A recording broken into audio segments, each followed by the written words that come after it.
దేశము, సుస్థిర జ్ఞానం ఉన్నటువంటి దేశము, ప్రపంచంలోనే భారతదేశం గొప్పది. అయితే కుట్రలు, కుతంత్రాలు, వంచనలు, నయావంచనలు, మోసాలు, ఘన మోసాలు ఇవన్నీ ప్రయోగాలు జరిగి, ప్రచారాలు జరిగి బాగా బతుకుతున్నటువంటి భారతదేశం యొక్క సమాజం మీద ముఖ్యంగా 70 సంవత్సరాలలో మనం విద్య కానీ, వైద్యం కానీ, వ్యవసాయం కానీ, పరిశ్రమలు కానీ, పర్యావరణం కానీ ఇంకొక 10,000 సంవత్సరాలు ఎట్లా వర్ధిల్లాలో గాంధీ ఏం చెప్తాడంటే, నేను చెప్తున్న సిద్ధాంతం నాది కాదు అని చెప్పిన ఆయన. నేను చెప్పే ప్రతి మాట నాది కాదు అంటే ఈ 24,000 సంవత్సరాల భారతదేశ చరిత్రలో ఏం జరిగిందో, ఎట్లా ఉందో నేను శోధించిన ఆ యొక్క ప్రయోగాలను నా మీద చేసుకొని ఈ ప్రయోగాల ఫలితాన్ని మీకు ఇస్తున్నా. మీరు కష్టపడాల్సిన అవసరం లేదు. సుస్థిర విద్య కోసం ఒక సిద్ధాంతాన్ని ఇచ్చిండు, సుస్థిర వైద్యం కోసం ఒక సిద్ధాంతాన్ని ఇచ్చిండు, సుస్థిర వ్యవసాయం కోసం ఒక సిద్ధాంతాన్ని ఇచ్చిండు, సుస్థిర పరిశ్రమల కోసం ఒక సిద్ధాంతాన్ని ఇచ్చిండు, సుస్థిర పర్యావరణం కోసం ఒక సిద్ధాంతాన్ని ఇచ్చిండు. ఈ సంస్థానాల విధంగా సనాతన భారతీయ సంస్కృతిలో ఉన్నాయి, సనాతన భారతీయ విజ్ఞానంలో ఉన్నటువంటి వాటిని తీసుకొని ఆ మంచిని మీకు ఇస్తున్నా. ఇప్పుడు ఈ 70 సంవత్సరాల ఈ అంటే స్వాతంత్రం వచ్చినాక 45లో మహాత్మా గాంధీ చనిపోతే తర్వాత ఉన్న తరాలు బాగుండాలని చెప్పి ఇచ్చాడు. కానీ ఇవాళ మనం విద్యా విధానం మొత్తం అల్లకొల్లం అయిపోయి పిల్లలు ఆత్మహత్యలు చేసుకొని అంటే అస్థిరమైనటువంటి విద్యా విధానంలో కొట్టుమిట్టాడుతున్నది. భారతదేశంలో అస్థిర విద్యా విధానంతోనే కొట్టుమిట్టాడుతుంది. ఎంత విధ్వంసం అయిపోయిందంటే పిల్లలు మానసికంగా కరెక్ట్ లేరు. అదేవిధంగా వైద్యంలో అసలు మీకు ఒక ప్రశ్న ఇస్తా, కరోనా వచ్చినాక 2 నెలల ఒక్క కార్పొరేట్ హాస్పిటల్ వల్ల ఒక పేషెంట్ లేరు. మరి 2 నెలల సంది ఏమైనా పేషెంట్, రోగాలు ఏమైనాయి, డాక్టర్ల యొక్క పనితనం ఎక్కడ పోయింది, చచ్చిపోయేటోళ్ళ సంఖ్య ఎంత అయింది కరోనాలో చూడండి. కాబట్టి కేవలం ఒక అసత్యమైన వైద్య విధానాన్ని తీసుకొచ్చేసి భారత ప్రజల మీద వృద్ధిల్లు, అదేవిధంగా అసత్యమైన విద్యను తీసుకొచ్చి భారత ప్రజల మీద వృద్ధిల్లు, అదేవిధంగా వ్యవసాయాన్ని ఒక అసత్యమైన వ్యవసాయాన్ని తీసుకొచ్చి భారత వ్యవసాయం మీద వృద్ధితే ఇవాళ మనం తిందామంటే ఏం తిన్నా ఒకటే రుచున్నాయి. నువ్వు వంకాయలు తినాదే రుచింది, టమాటా తినాదే రుచింది, పొయ్యిలో పెట్టి ఆ కుక్కర్లో పెడితే 12 రకాల కూరగాయలు 12 నీళ్ళలో పెట్టి సుయ్యం అనిపిస్తే కుక్కర్ సుయ్యం అంటే ఒకటే గాలి వస్తుంది తప్ప వాసన రాదు.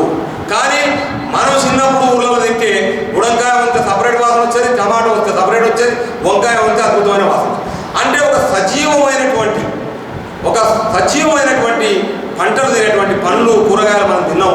అలాంటి భూమిని విధ్వంసం చేసి పడేసాం, అసత్య ప్రచారం జరిగింది.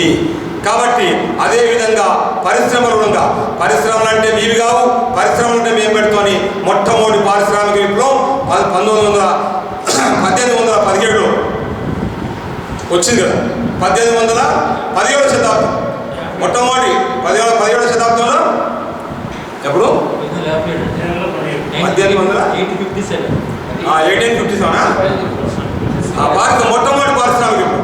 మొట్టమొదటి పారిశ్రామిక విప్లవమే ప్రపంచ మానవాళికి మొట్టమొదటి శత్రువు. ప్రపంచ మానవాళికి మొదటి శత్రువు ఎవరంటే మొదటి పారిశ్రామిక విప్లవం. ఆ తర్వాత పర్యావరణం దెబ్బతినడం స్టార్ట్ అయింది. తర్వాత అన్ని రకాల భూమి కాలుష్యం అవుతుంది, ఆకాశం కాలుష్యం అవుతుంది, జలకాలి. 2వ పారిశ్రామిక విప్లవం, 3వ పారిశ్రామిక విప్లవం. అట్లంటే కొంతమంది ఉంటారు సోకాళ్ళు మేధావులు, అరే ఎట్లనే పరిశ్రమలు లేకపోతే ఉద్యోగాలు ఎటుస్తాయి. పరిశ్రమలు కాదు, 100 కాదు, 700 కోట్లు కాదు, 1400 కోట్ల ప్రజానికం ప్రపంచం మీద భూగోళం మీద ఉన్న ఈ ప్రకృతి వారికి ఆహారం ఇచ్చేందుకు సిద్ధంగా ఉంది. కానీ ప్రకృతిని ఆరోగ్యం లేవలను, ప్రకృతిని ఆరోగ్యం ఉంచలేను, ప్రకృతిని విధ్వంసం చేసుకుంటూ ఈ యొక్క మొట్టమొదటి పారిశ్రామిక విప్లవం నుంచి ఈనాటి వరకు 3వ రేడియేషన్. ఆఖరికి ఏమిటంటే మనం ప్రతి మనిషి చేతిలో ఒక సెల్ ఫోన్, కరెంటు లైట్, దీంతో ఇవాళ మొత్తం ఏ స్థితికి వచ్చినామంటే చిట్ట చివర ప్రమాదం అంచున ప్రపంచ మానవాళి చిట్ట చివరన ఉన్నది. అంటే ఒక ప్రమాదం అంచుకు వచ్చింది మొత్తం భూగోళం అంతా.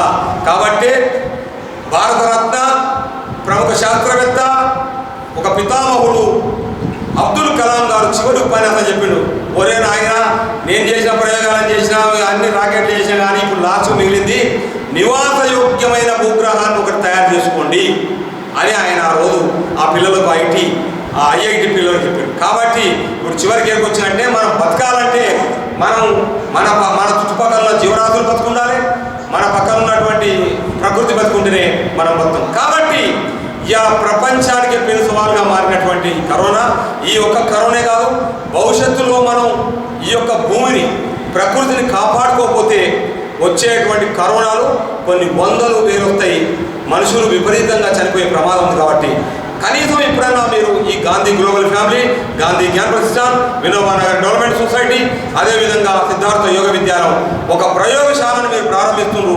మీ అందరికీ నేను ఎందుకంటే మిమ్మల్ని అందరినీ అభినందిస్తున్నాను.